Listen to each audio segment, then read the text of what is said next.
Just a heads up, today's episode contains discussion of suicide and distressing themes. It might not be for you, so feel free to skip ahead. Or if you or anyone you know needs help, Lifeline is available for 24/7 support on 13 11 14. Hello and welcome to the Daily Aus. I'm Emma Gillespie. And I'm Sam Koslowski. A former radio host is taking legal action against his ex-employer over a 2012 prank call controversy that made global headlines. Michael Christian is suing Southern Cross Austereo, claiming he wasn't supported through the fallout of an on-air segment that led to tragic consequences.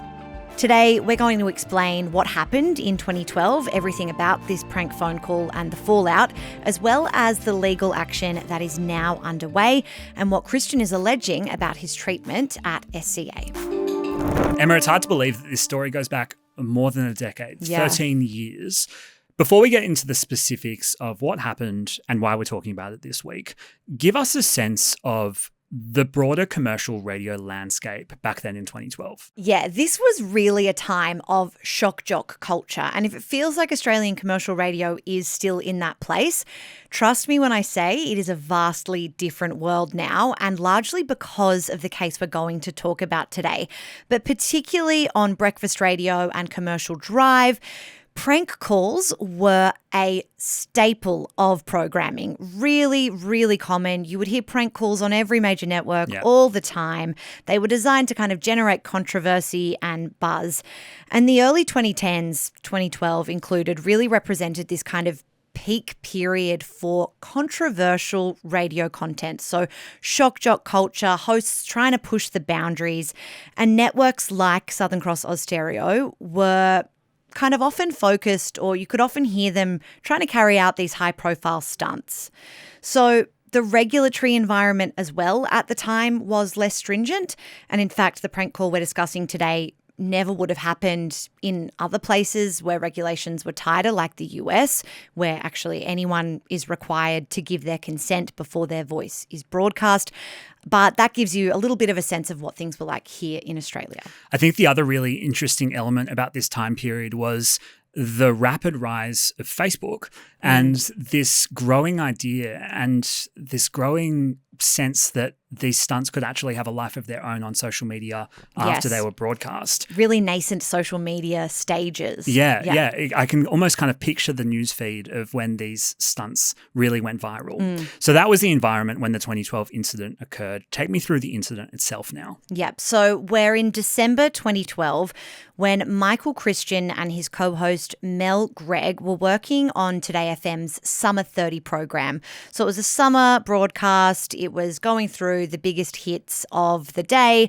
And the radio station in question, Today FM, that we're talking about was specifically a Sydney broadcaster, but it's part of the Southern Cross Austereo network. Which is a publicly listed company. It's a serious player. Massive company, and we'll refer to it as SCA throughout the rest of the episode. But on the 4th of December, this radio duo made a prank call to a London hospital. Now, important context for the time is that Princess Catherine, Kate Middleton, you might know her as, was receiving treatment for her first pregnancy. So there was all this kind of global media interest in what was happening with her pregnancy. The child that she would have eventually was George, but she had been hospitalized and was unwell.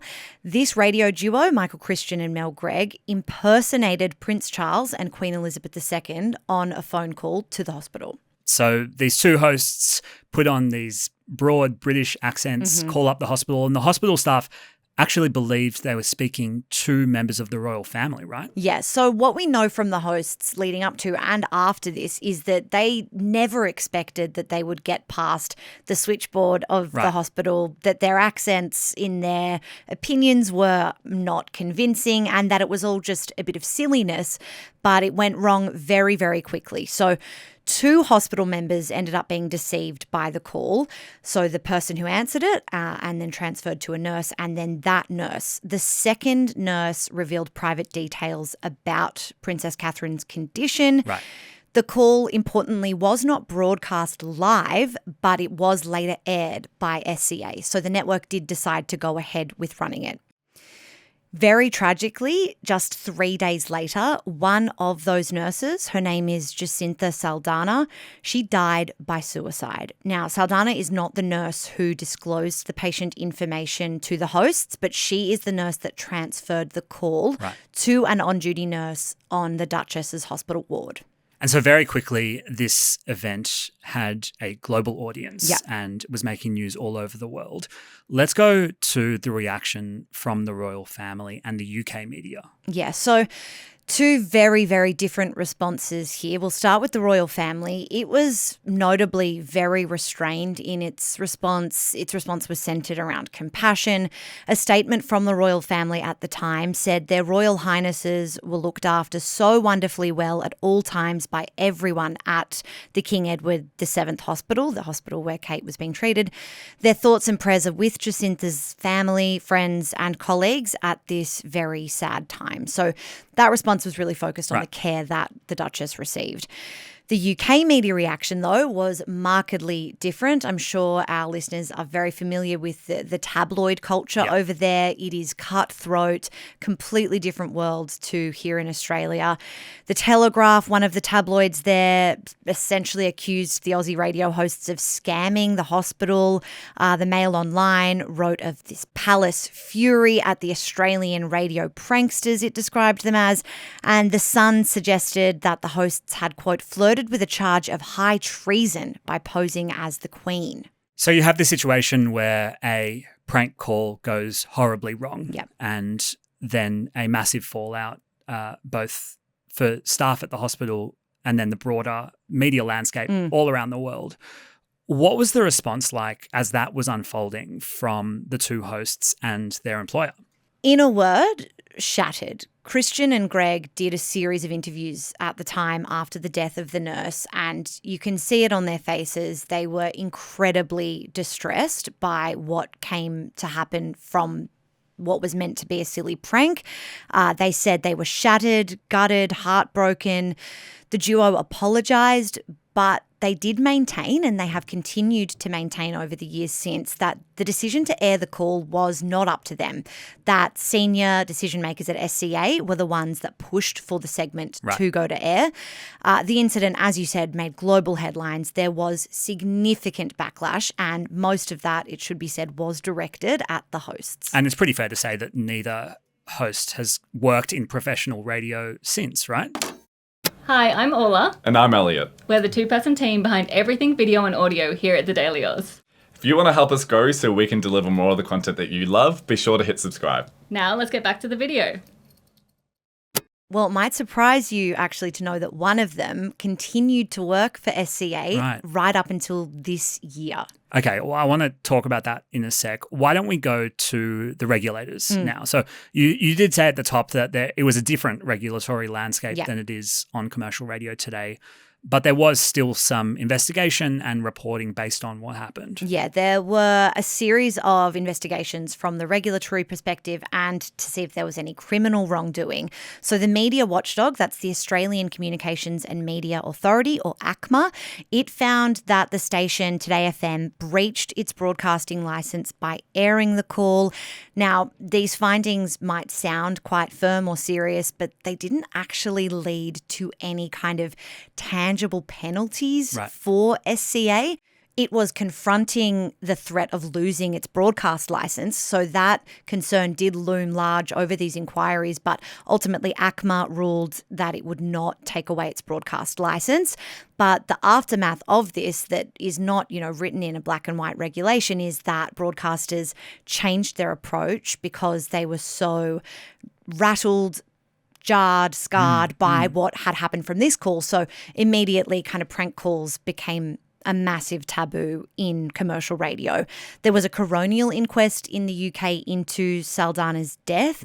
It heard that she was left very upset by the call, that she blamed herself in those days afterwards. And her husband told the UK inquest that the 46-year-old mother of two did not have a history of mental ill health before her death. So that's quite a serious turn of events. Yep. Why are we talking about it this week? So there is current legal action. The case is back in the headlines because Michael Christian, one of the radio duo involved in the prank call, has filed action in the federal court. Now, as I mentioned earlier, that one of the hosts continued working for SCA. So that's him. That was him. Right. He worked there until February this year. Mel Gregg actually left the network shortly after the 2012 incident. Christian, though, has now launched this legal action alleging that he was pressured into the prank call by the network. He claims he became a scapegoat for the incident and that SCA failed to support him during the intense period of backlash that followed after Saldana's death and in the years of inquiries and investigations that were subsequent. He also says that this led to severe mental health issues and damaged his career. So is this happening in the context of like an unfair dismissal case? Essentially, yes. So it's an action in the federal court under a Fair Work claim. So Christian was made redundant in February of this year, but he argues that the termination was not genuine. He says that Southern Cross Austereo still requires someone to perform his role, that it's being backfilled. And so his lawyers claim that that dismissal is in breach of the Fair Work Act because redundancies are meant to be in place if the role someone's performing is no longer required. That, Christian says, is not the case with his dismissal. And there's a lot of complicated law around how long the position has to be empty for before a similar position can be filled by the employer. Redundancy law takes up a lot of the time of the Fair Work kind of legal experts. Yeah. What specifically, though, is Christian arguing about the network's handling of the situation back in 2012? So, according to court documents seen by the Australian Associated Press, Southern Cross Austereo promised that it would support its hosts through any controversies related to on-air content. And I suppose this speaks to the culture of 2012 radio that a lot of stations were going for the kind of shock value in their segments in the face of kind of this uprising social media thread and people, young listeners especially, kind of becoming disengaged. So hosts were made to believe that they had the support of the network. But Christian said, even though he really did believe SCA would protect him, it instead let its presenters take the blame. So that's really interesting because it's this sense of like the executives, according to Christians, kind of saying to the hosts, we know you're going to try some stuff on air that's a bit red hot. Yeah. But we've got your back. Yeah, but go for it. And Christian says basically he had no choice about the call going to air, that it was not his decision to do the segment or run the segment, but that the broadcaster wanted to do that and he thought that that meant that they would stand by him. According to the AAP reporting on the court documents, Christian's lawyers have told the court that Southern Cross Austereo, quote, did not immediately take public accountability for the incident, but rather allowed Mr. Christian and Ms. Gregg to be left exposed to relentless public vitriol, harassment and abuse, including death threats. It's worth noting at the moment those are all allegations being levelled at the network. Have we heard from the network in response to these? And also, I wonder if we've heard from Mel Gregg. Yeah, well, I can answer both of those questions for you, Sam. So we have actually heard from SCA. I reached out and a spokesperson got back to me and said, as the matter is currently before the courts and out of respect for the legal process and the privacy of those involved, it would be inappropriate for us to comment at this time. So kind of what we expect from a corporation during ongoing legal proceedings. The matters are before the courts, so there's not too much they can say right now. Mel Gregg, on the other hand, though, has posted a statement to her Instagram stories. She said she understands why her former co-host is choosing to go down this path. And she said that she hopes the continued attention on this tragic incident will lead to, quote, substantial reforms in the way media produce content and support their staff. She's been really candid over the last decade about the impact this incident had on her mental health. Yeah. She has not really worked in radio or in the media industry in the same way since, and really this changed the course of her life. Listeners to this podcast are very familiar with the fact that these court cases can take some time. Yeah. What happens next here? Well, the matter is yet to appear before the court. We're in our very early stages of proceedings. Basically, all we know is that Michael Christian and his team have lodged a submission to sue SCA to the federal court. He is expected to seek compensation for economic loss and damages. Now, that will be relating to the 2012 prank call incident. That will be also relating to SCA's handling of the fallout and now this Fair Work claim of unfair dismissal. It is worth noting that Mel Gregg filed similar proceedings against the network in 2013, but she agreed to a private settlement following mediation talks led by the Fair Work Commission. So there is some precedent of Fair Work negotiations between these two parties, the host and the network. We will never really know what happened in that settlement. Sure. And even Mel Gregg, in her statement earlier this week, said that she'll never really be able to talk about what happened, but she does hope that some good comes from this continued attention. A really tragic case that's had lasting impacts, and despite wins or losses in the court, I don't think there really are any winners from this situation. I just want to reiterate that helpline number one more time. If you or anyone you know needs some help, you can contact Lifeline anytime on 13 11 14. That's 13 11 14. That's all we've got for you for today's deep dive. Thank you so much for joining us. We're going to be back in the afternoon with your headlines. Until then, have a great day.